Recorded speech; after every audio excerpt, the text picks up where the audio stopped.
मंगल भवन अमंगल हारी, द्रवहु सुदशरथ अजीर बिहारी। दीन दयाल बिरद समहारी, हरहु नाथ मम संकट भारी।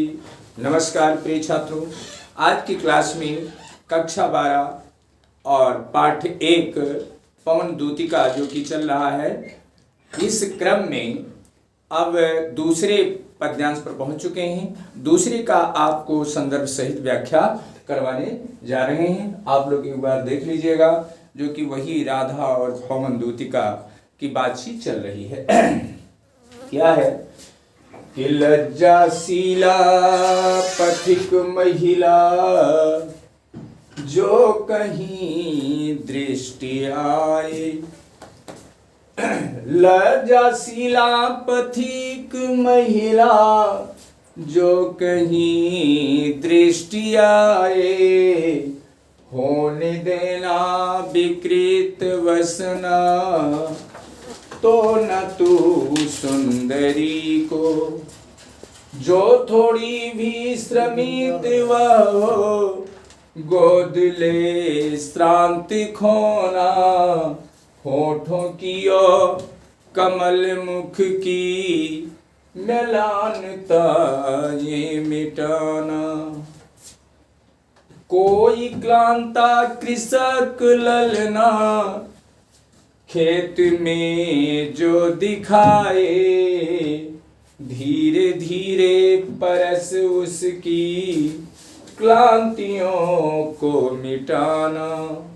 जाता कोई जलद यदि हो, व्योम में तो उसे ला। छाया द्वारा सुखित करना, तप्त भूतांगना को। तो इस प्रकार से आपका पद्यांश था।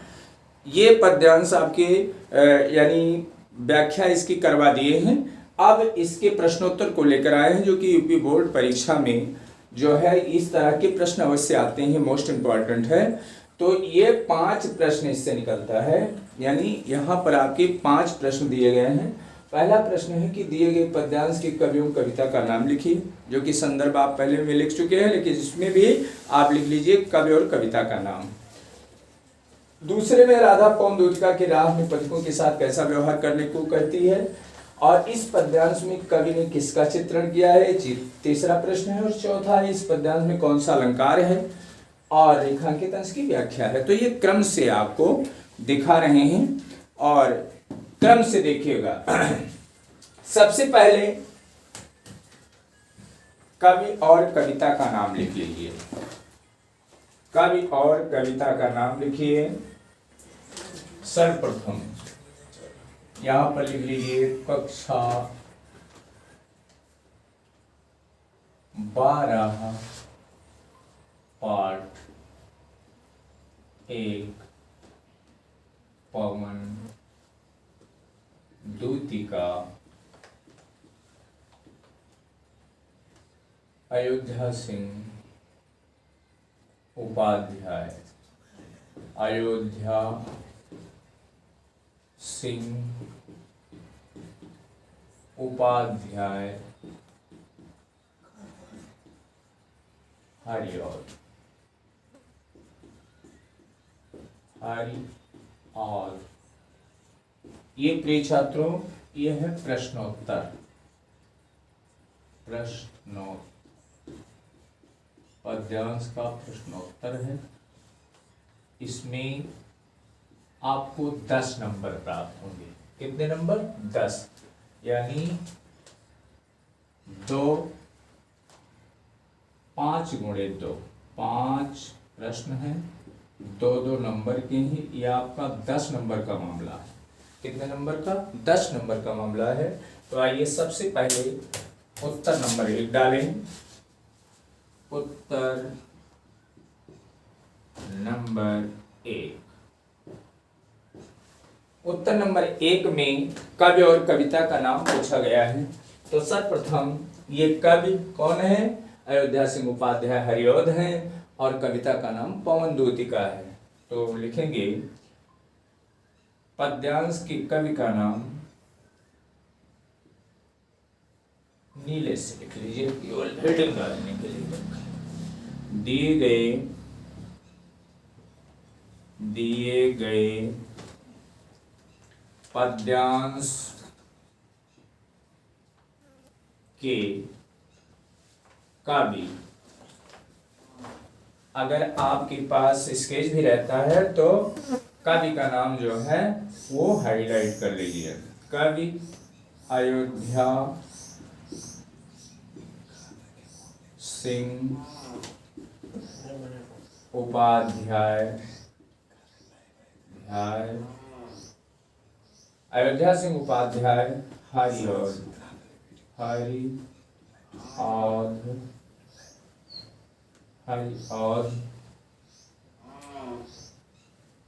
यौम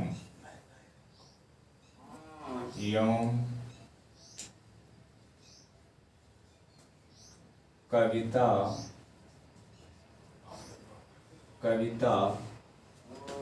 का नाम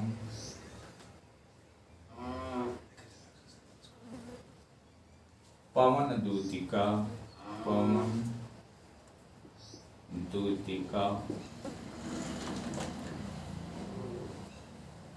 है।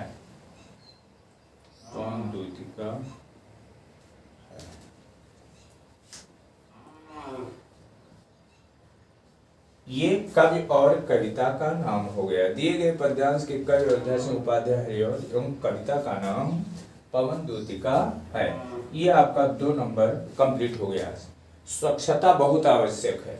अब प्रश्न नंबर 2 आ जाइए, यानी उत्तर नंबर 2। उत्तर नंबर 2। प्रिय छात्रों, उत्तर नंबर 2 में आपके दिया गया है कि राधा पवन दूतिका से राह में पथिकों के साथ क्या व्यवहार करने को कहती है, कैसा व्यवहार करने को कहती है। तो राधा पवन दूतिका से क्या कहती है कि लज्जाशीला पथिक महिला जो कहीं दृष्टि आए, यानी कहीं लज्जाशील अगर स्त्री आपको रास्ते में दिखाई दे तो उनके वस्त्रों को मत उड़ाना, और अगर थकी हो तो उसके थकावट को दूर कर देना, यही कहना है। तो यहाँ पर देखिए, राधा पवन दूतिका से राह में पथिकों के साथ कैसा व्यवहार करने को कहती है। राधा पवन दूतिका से राधा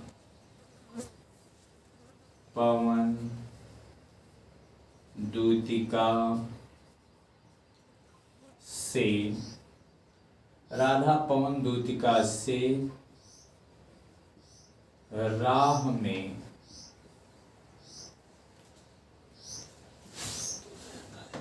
राह में पथिकों के साथ, राधा पवन दूतिका से राह में पथिकों के साथ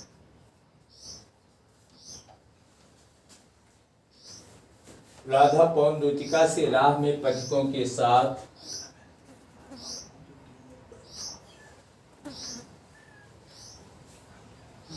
ऐसा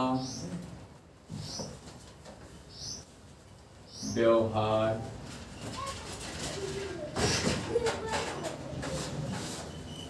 करने को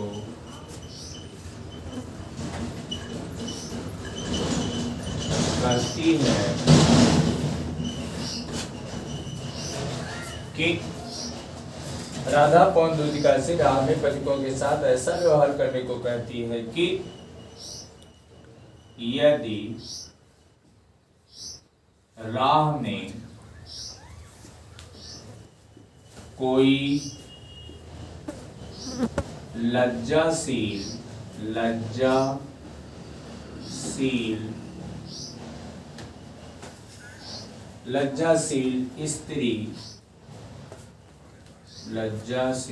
स्त्री दिखाई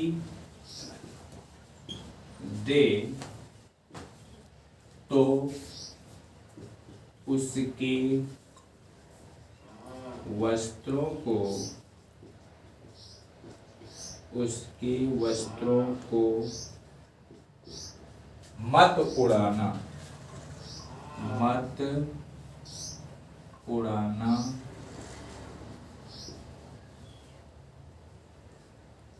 वह थकी हुई, वह थकी हुई प्रतीत, वह थकी हुई प्रतीत होती है तो उसके थकावट को दूर कर देना। राधा पौन द्योतिका से राह में पथिकों के साथ ऐसा व्यवहार करने को कहती है कि यदि राह में कोई लज्जाशील स्त्री दिखाई दे तो उसके वस्त्रों को मत उड़ाना। वह थकी हुई प्रतीत होती है तो उसके थकावट को दूर कर देना, कर देना। इस प्रकार से प्रिय छात्रों, ये आपका दूसरा प्रश्न का आंसर है। सॉरी, तीसरा नहीं है, दूसरा प्रश्न का आंसर है। पहले में आपने कवि और कविता का नाम लिख दिया, दूसरे में क्या करने को कहती है, यानी राधा पौन द्योतिका से क्या संकेत कहती है, क्या करने को रास्ते में कहती है। तो राधा पौन द्योतिका से राह में पथिकों के साथ ऐसा व्यवहार करने को कहती है कि यदि राह में कोई लज्जाशील स्त्री दिखाई दे तो उसके वस्त्रों को मत उड़ाना। वो थकी हुई प्रतीत होती हो तो उसके थकावट को दूर कर देना। ये आपको काम करना है, यानी लोक मंगल की भावना है। यहाँ पर लोक मंगल की भावना, यानी भले ही हम दुखी हैं लेकिन सामने वाला दुखी नहीं होना चाहिए, ये है लोक मंगल की भावना। अब अगला प्रश्न देखते हैं, तीसरा प्रश्न। इस पद्यांश में कवि ने किसका चित्रण किया है? इस पद्यांश में कवि ने, उत्तर नंबर 3, यहां से देख लेते हैं, आपको क्लियर दिखाई पड़ता है। उत्तर नंबर 3। प्रिय छात्रों, अगर नहीं दिखाई देता तो कमेंट करके बताइएगा वीडियो में, अगर आपको साफ नहीं दिखाई देता है तो। उत्तर नंबर 3, इस पद्यांश में, इस पद्यांश में, इस पद्यांश में कवि ने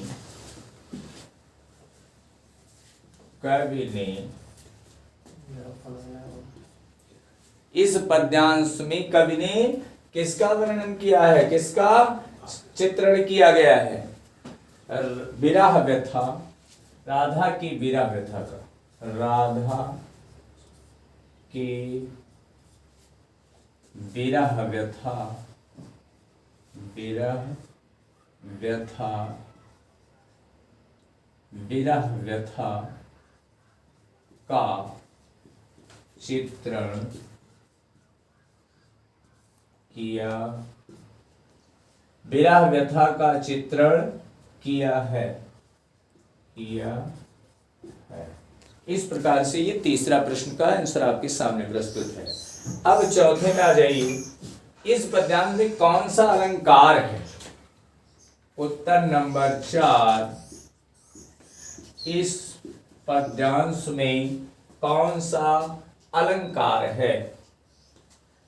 तो यहां पर अलंकार की बात करते हैं, अगर छंद आपका मंदाक्रांता है ही, और अलंकार की बात करते हैं तो यहां पर सबसे पहले तो होगा मानवीय करण अलंकार।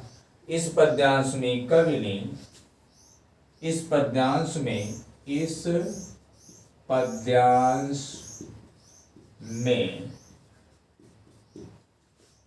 मानवीकरण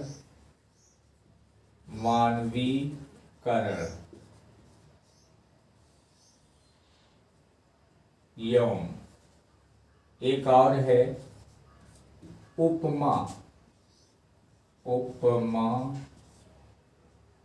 अलंकार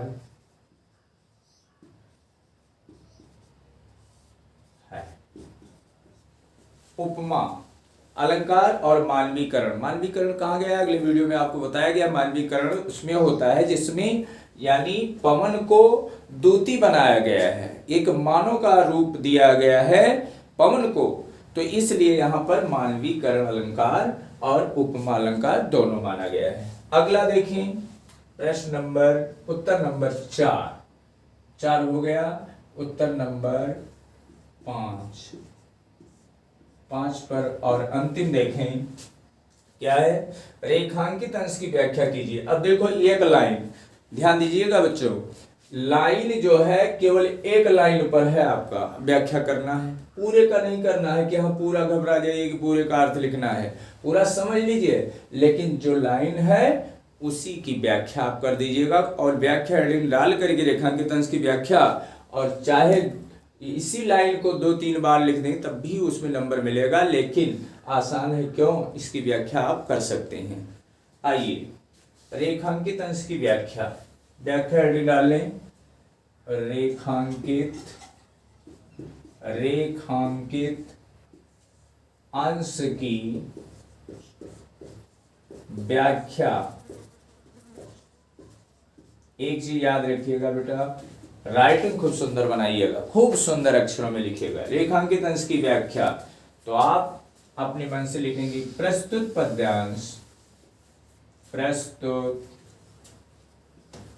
पद्यांश हमारी पाठ्य पुस्तक, ये तो संदर्भ हो गया, प्रस्तुत पद्यांश में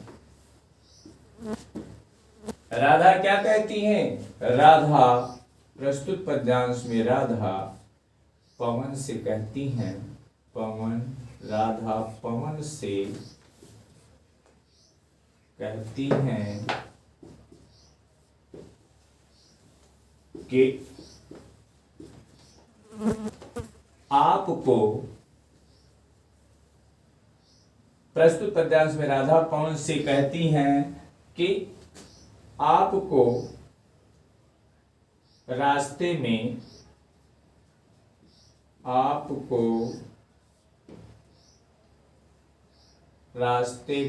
या पथ में, रास्ते में यदि कोई लज्जाशील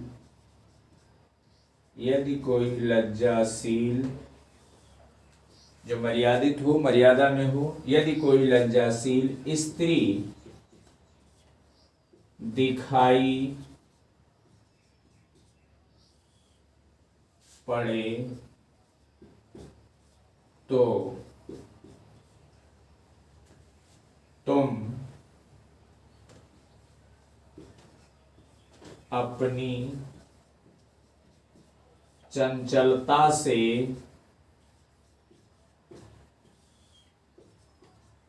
उसके वस्त्रों को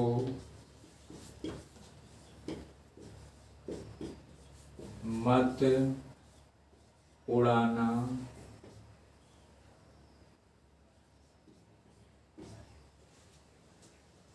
देखिए प्रस्तुत पद्यांश में राधा पवन से कहती है कि आपको रास्ते में यदि कोई लज्जाशील स्त्री दिखाई पड़े तो तुम अपनी चंचलता से उसके वस्त्रों को मत उड़ाना, ताकि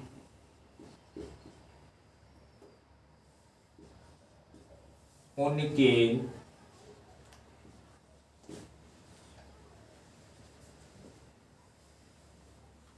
वस्त्रों के उड़ने से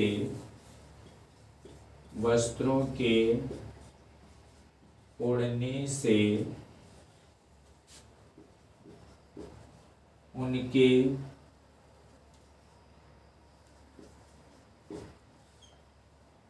चलो शार्ट में ही रहने दीजिए, बहुत बड़ा मत लिखिए, नहीं तो आप लोगों को दिक्कत पड़ेगी, बस इतने रहने दो। प्रस्तुत पद्यांश में राधा पवन से कहती है कि आपको रास्ते में यदि कोई लज्जाशील स्त्री दिखाई पड़े तो तुम अपनी चंचलता से उसके वस्त्रों को मत उड़ाना। बस इतना ही लिख देंगे। अगर होने देना विकृत बसना तो न तू सुंदरी को, यानी उस सुंदरी के वस्त्रों को तुम्हें मत उड़ाना है, ऐसा प्रदर्शन मत करना है कि जिससे उनके कोमलांग अनावृत हो जाए, यानी उनके कोमलांग अनावृत हो जाएं। ये भी लिख सकते हैं आप कि ऐसे प्रदर्शन आपको नहीं करना है ताकि उनके कोमलांग यानी अनावृत हो जाए। इस प्रकार से आप यहाँ बढ़ाकर भी लिख सकते हैं, लेकिन इतना ही रहने दीजिए, कोई दिक्कत नहीं है। अब देख लीजिए कहीं पर आपको कोई त्रुटि मात्राओं की अगर मिलती है तो आप सही कर लें। क्लांतियों में देखिए बड़ा की मात्रा होना चाहिए, क्लांतियों। और देख लीजिएगा कहीं त्रुटि हो, लज्जाशीला पथिक महिला जो कहीं दृष्टि आए होने देना, विकृत वसना ना तू सुंदरी को जो थोड़ी हो, श्रमित वह हो गोद ले, श्रांति खोना होठों की और कमल मुख की मैलान ताई मिटाना। तो इस प्रकार से आपका ये भैया प्रश्नोत्तर पूर्ण हो गया। आप स्क्रीनशॉट ले सकते हैं, आप कोर्स में इसको लिख सकते हैं, और ये मोस्ट इम्पॉर्टेंट है, यूपी बोर्ड में कई बार आया हुआ है। इसी वाणी के साथ अपनी वाणी को विराम देते हैं। जय हिंद, जय।